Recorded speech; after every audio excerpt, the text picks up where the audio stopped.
Buenas tardes a todos, bienvenidos a esta jornada sobre justicia social y derecho a la educación. Nuestra pregunta hoy es si justamente se construye en las aulas, y para ello vamos a remitirnos a una situación cotidiana que muchas veces nos suceden en las escuelas, en nuestras escuelas, y esta semana particularmente llega el caso de una mamá que tiene a su niño con algunas singularidades. Se para, deambula, sale del aula, no responde a consignas, entre algunas otras cosas, y fue reiteradamente citada por la escuela para preguntarse si esta escuela es ideal para estar allí. Es derivada permanentemente a diferentes especialistas, tratando de buscar algún tipo de patología o de diagnóstico. Entonces, ante esta mamá angustiada que va y viene preguntando y averiguando qué puede hacer para acompañar a su hijo en su escolaridad, se pregunta si puede ser que su hijo no pueda. Entonces nos preguntamos y nos debatimos hoy en esta mesa si puede ser que un niño no pueda, y nos abrimos a debatir en definitiva si es él el que no puede o hay un sistema educativo que está pensado para pocos, si es él el que no puede o los docentes tienen escasez de recursos, o si hay una institución que los encuentra de manera rígida para estas trayectorias de nuestros alumnos. Y también qué rol juega la sociedad en este momento en el que permanentemente ante, por ejemplo, algunos resultados de evaluaciones estandarizadas, sale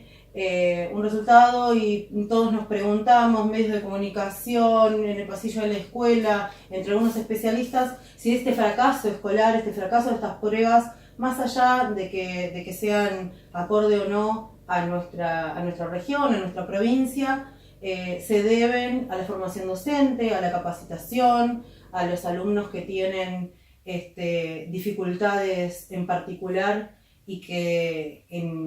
en su escolaridad no pueden estar respondiendo o ajustándose a algunas cuestiones. Así que bueno, nos preguntamos también qué rol tiene la institución en este camino. Sí, tal vez en relación a eso lo que podemos decir es que actualmente en las instituciones escolares podemos observar distintas concepciones, modos de transitarla, distintos discursos que tienen cierto sesgo, cierto arraigo ya desde los orígenes de nuestro sistema educativo argentino, y por lo tanto presenta algunos tintes que son tradicionalistas y conservadores también. En este sentido, nosotras sería interesante poder analizar qué es lo que sucede en este contexto de desigualdad social en el que nos encontramos en el marco de un Estado capitalista, para poder preguntarnos cuál es el rol de la escuela, ¿no? Qué es lo que sucede en el interior de ella, y mirar, hacer foco en el vínculo que se establece entre el docente, el alumno, pero también los demás miembros de la institución, que son actores activos de esas trayectorias escolares por las cuales hoy nos estamos preguntando. También podemos pensar cuáles son las concepciones, los discursos que subyacen, y cómo eso se concretiza en el interior de las aulas, para poder analizarlas y poner en tensión qué es lo que sucede en términos de ampliación o restricción de derechos. En este sentido, podemos pensar a nivel macroestructural lo que pasa con el Estado, qué rol cumple el Estado en todo esto, pensándolo en términos de una construcción histórica, social, para poder visualizar, poder observar y dar cuenta de ese poder que tiene el Estado y cómo incide en lo que es la cultura escolar. Podemos hablar de una violencia simbólica, ¿no? que tiene el Estado sobre las instituciones escolares, en la medida que realiza o implanta, por así decirlo, algunas estructuras que son cognitivas, que son mentales, que son de dominación, ¿no? Y cómo influye eso en las prácticas cotidianas y dentro de toda la cultura escolar, y cómo el Estado a su vez le da esa legitimidad y lo valida. Bien, sí, lo que podemos ver también es que en este caso lo que se ve con frecuencia es que se plantean como la repitencia o el bajo rendimiento escolar como responsabilidad exclusiva de los alumnos y de las familias, en donde se afirma que vemos, no sé, discursos que hablan de la falta de esfuerzo de los alumnos, falta de madurez, desmotivación, que las familias no acompañan y no apoyan. Entonces, el alumno y su familia quedan como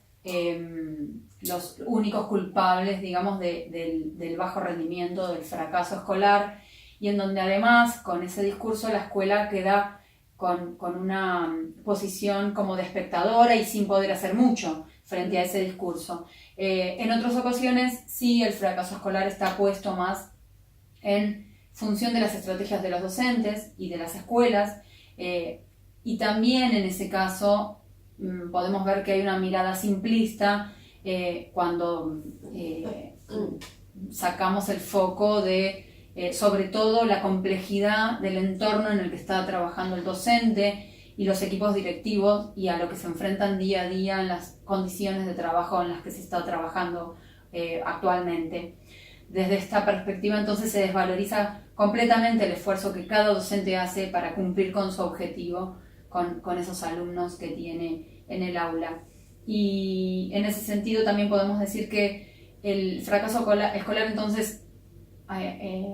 saliéndonos de estas dos posturas como distintas, es un fenómeno absolutamente complejo que hay que resolverlo no distribuyendo culpas, sino asumiendo responsabilidades y yendo y buscando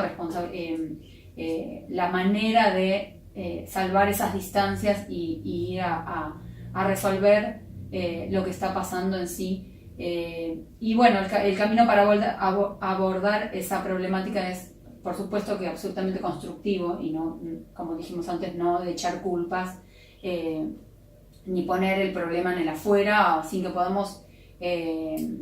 intervenir en ello. Se trata entonces de pensar y repensar estrategias de enseñanza y salvar los vínculos de escuela y alumnos para poder buscar respuestas.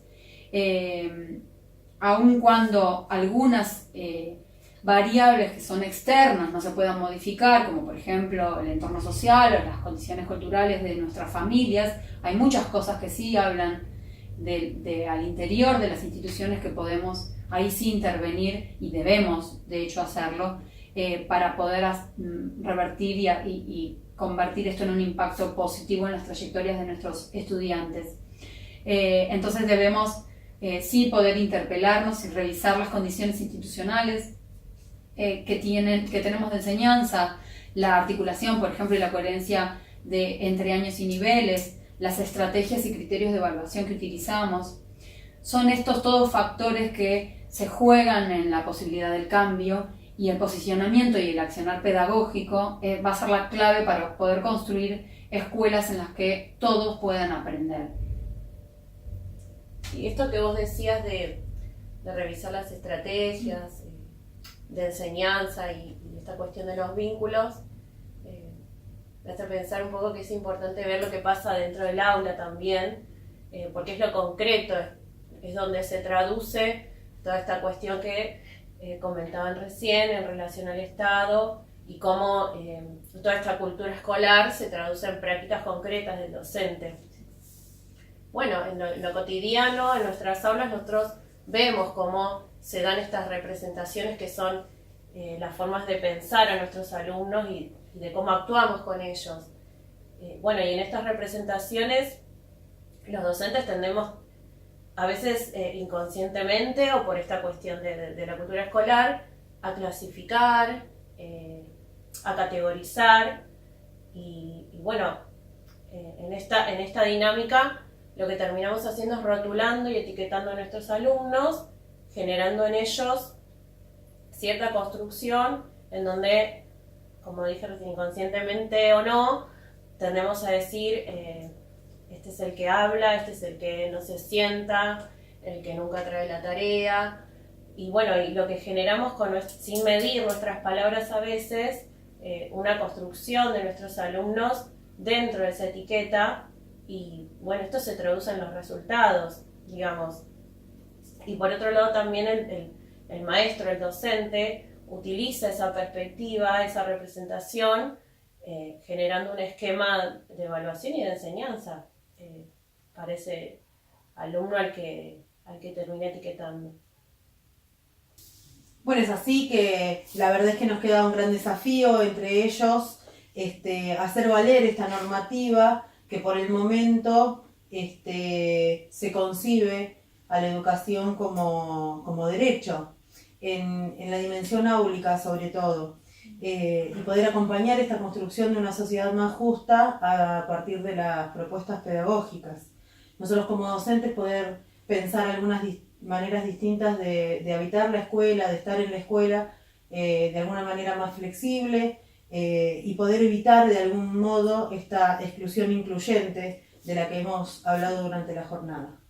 Sí, incluso poder entonces pensar en una escuela que rompa con esta estructura rígida que decías, que se fue conformando una cultura escolar en la que se sigue una lógica de reproducción, ¿no? Entonces podemos desafiarnos a pensar en una escuela en la que no esté en discusión si hay alguien que no puede, sino una en la que nosotros como educadores y agentes del Estado podamos asumir con responsabilidad, con conciencia, la tarea cotidiana que tenemos y desde ese lugar poder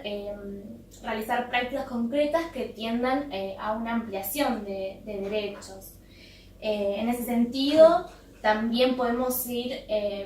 pensando en una democratización de lo que es el sistema educativo, mediante el acceso de todos los que quedaron excluidos, digamos, tradicionalmente de la escuela, y esto se logra mediante políticas públicas de Estado, ¿no? Que se sostengan en el tiempo principalmente. Sí, bueno, y siguiendo con esta línea de los desafíos que estaban planteando a nivel áulico, a nivel institucional, también cabe pensar que para que se dé esto tiene que haber un planteo a nivel social, es decir, que hay un desafío para la sociedad también, en donde se pueda plantear cómo hacemos para construir esta justicia social. Entonces, plantear esta toma de decisiones que tenga que ver con una sociedad más justa, en donde se puede incluir estas otras formas de conocer, estas otras formas de enseñar, para que estos alumnos, estos estudiantes que quedaban por fuera del sistema, etiquetándolos, clasificándolos,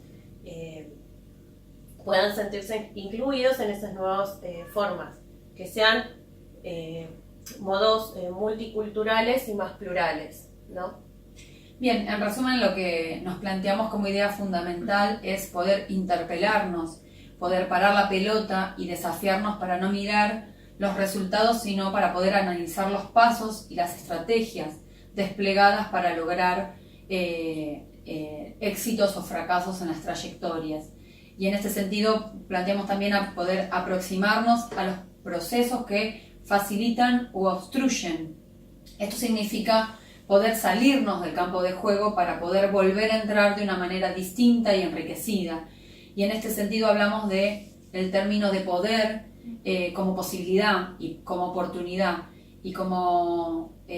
considerarse habilitado para. En ese sentido también podemos suponer que si todos pueden, quienes transitan el camino de la escuela van a poseer las situaciones propicias para poder habitar el espacio escolar y de esa manera estar habilitados para aprender sin más. Entonces, en este contexto, seguiremos preguntándonos si podrá ser que alguien no pueda. Bueno, les agradecemos mucho la participación y continuamos con las demás exposiciones y conversatorios de la jornada. Muchas gracias.